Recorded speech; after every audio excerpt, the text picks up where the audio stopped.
What's going on, everyone? Jeremy here from the recording. I'm absolutely happy to have you here on Monday. Well, it is Monday if you haven't, at least when I'm recording it.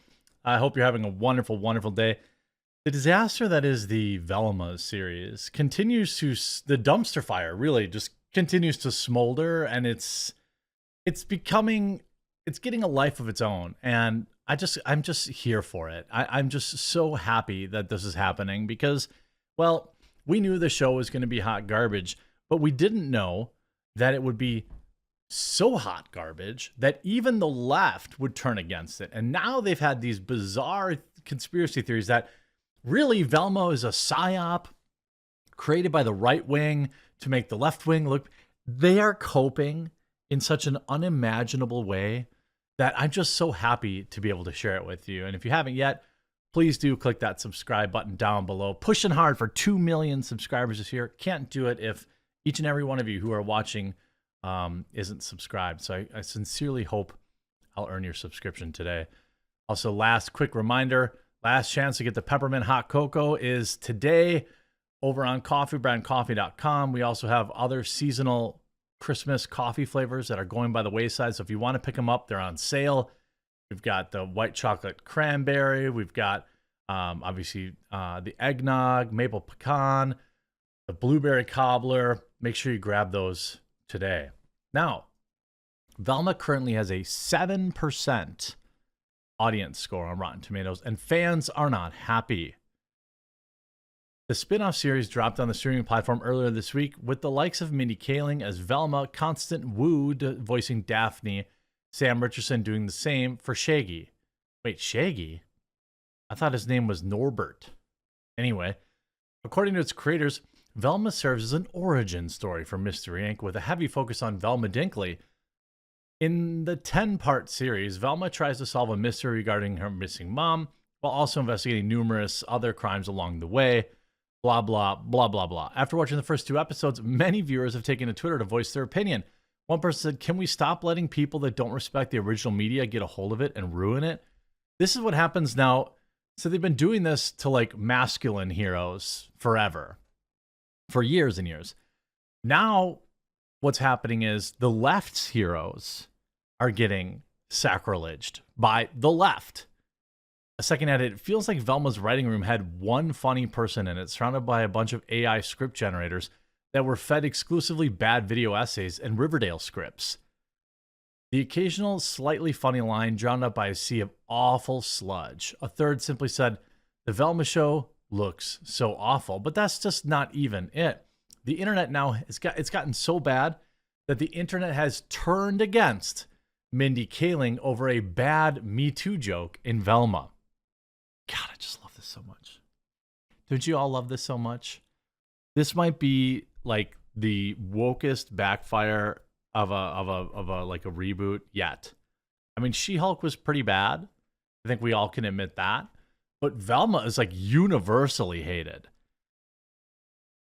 You can see this Bill Maher's hairline. Mindy Kaling is an anti-woman piece of S. Whoa. Whoa. The joke is, exactly, I spit the truth without a filter, like every comedian before hashtag Me Too. Actually based? Actually based? It's hard to imagine how this appeals to anyone other than people who are still fans of Louis C.K. I'm a fan of Louis C.K. To be honest, though, that also summarizes the show. Kimberly Terasaki writes from the Mary Sue. I feel like I could enjoy an Amanda Seyfried, Evan Rachel Wood remake of Thelma and Louise, but a musical? Earlier this week, has only been a week, Hasbro pissed off the D&D community. We obviously talked about that earlier, earlier in a different video. But this, I mean, I get it. Like, it's good to me, but that dialogue actually rings true. Of course, Mindy Kaling claims Velma is an icon for young gay women in promotion of HBO's Velma series.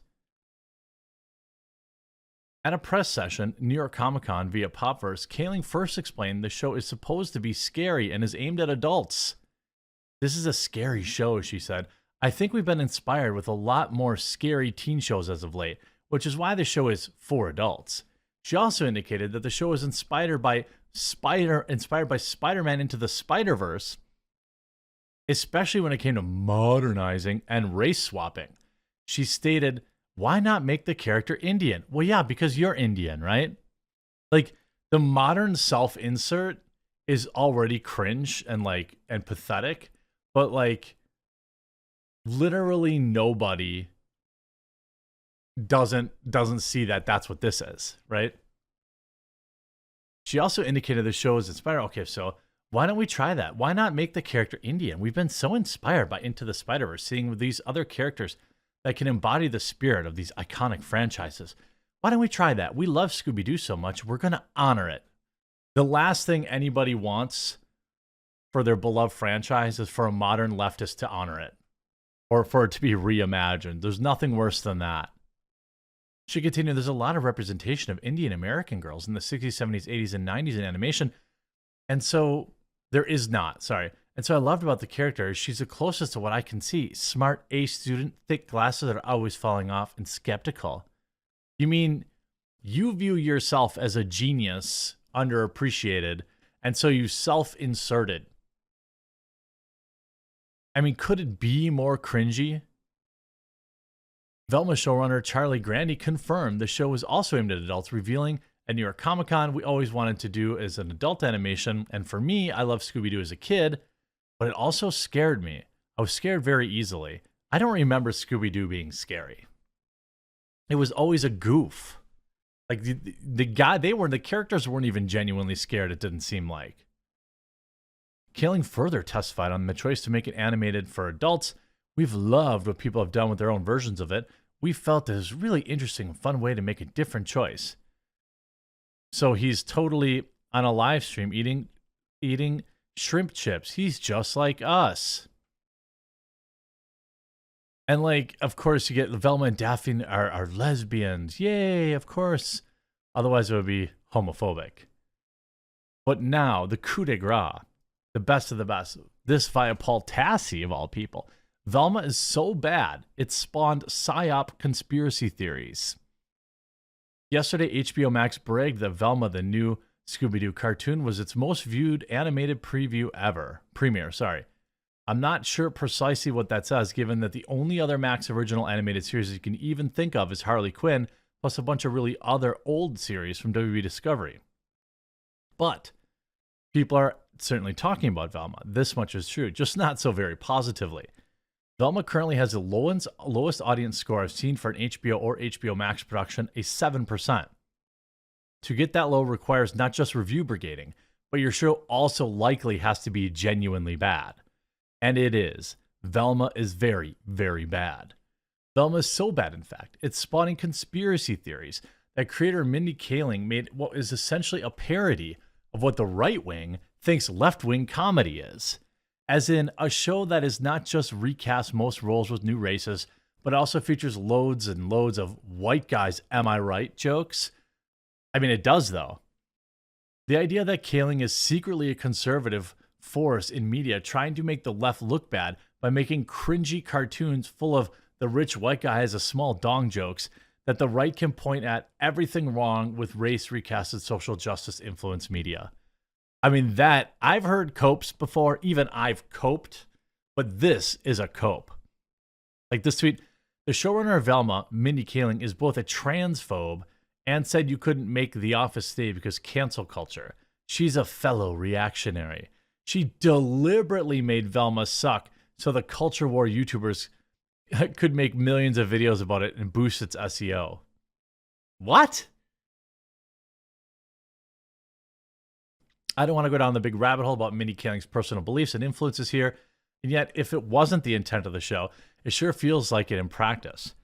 On one side, it absolutely is working to spark mockery from the right, exactly as you would imagine it would, but on the other, it's just not defensible at all by those who would normally welcome a progressive series. Take She-Hulk, for example. That was a hugely controversial show, and it was very explicit about roasting misogynistic comic fans, perhaps often lacking in subtlety, but I would still very much defend that show. And I think it's humor and fourth wall breaking works. And for most of the people who are upset about very people that it's overtly making fun of for being upset about it, Velma is not that. Velma is not defensible by any stretch of the imagination. It's just bad. Making progressive jokes are fine as long as the jokes are good. They are not good.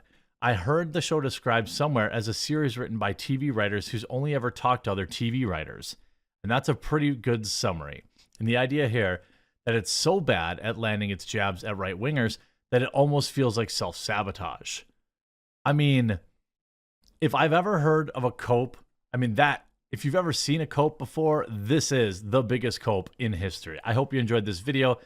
If you get a chance, head on over to coffeebrandcoffee.com today using promo code TheQuartering on anything that's not for sale or on sale. But if you want to try a peppermint cocoa, and I think you do, make sure you pick it up today. I think we only have like 200 or 300 left, and they'll probably sell today. So pick that up.